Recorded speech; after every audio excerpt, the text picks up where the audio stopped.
बिस्मिल्लाहिर्रहमानिर्रहीम। अस्सलामु अलैकुम वरहमतुल्लाहि वबरकातुहू।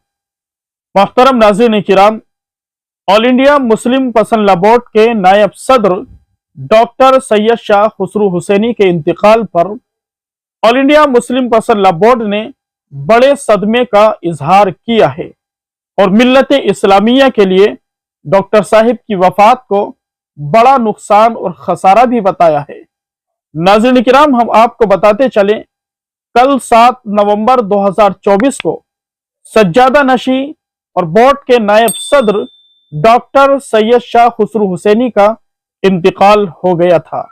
इस मौके पर all India Muslim personal board के सदर हजरत मौलाना खालिद सैफुल्लाह रहमानी दामत बरकातुहुम का बयान भी सामने आया है। मुस्लिम पर्सनल बोर्ड ने ताज़ियतनामा भी पेश किया है। मुस्लिम पर्सनल बोर्ड की जानिब से जारी करदा ताज़ियतनामे में यह भी कहा गया है, डॉक्टर साहिब के इंतकाल से एक बहुत बड़ा खला पैदा हो गया है। मौलाना खालिद सैफुल्लाह रहमानी दामत बरकातुहुम ने फरमाया कि डॉक्टर साहिब की शख्सियत और उनकी खिदमात मोहताज तारुफ नहीं है। जाती तौर पर हम लोगों से उनके अच्छे ताल्लुकात थे। इस वक्त मुल्क व मिल्लत को उन जैसी शख्सियत की बड़ी जरूरत है, मगर वक्त मौऊद आ चुका था और वो अल्लाह को प्यारे हो गए।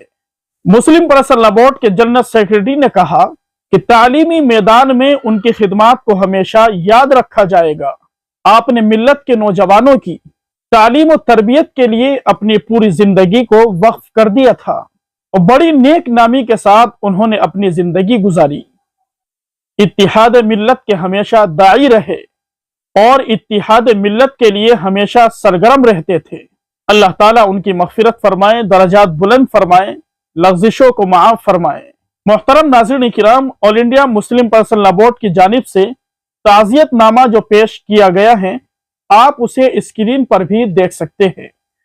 दुआ कीजिए अल्लाह तबारक व तआला हम सभी को आखिरत की तैयारी की तौफीक नसीब फरमाए, बारी ताला तमाम गुनाहों से हम सब की हिफाजत फरमाए और खात्मा बिल खैर फरमाए।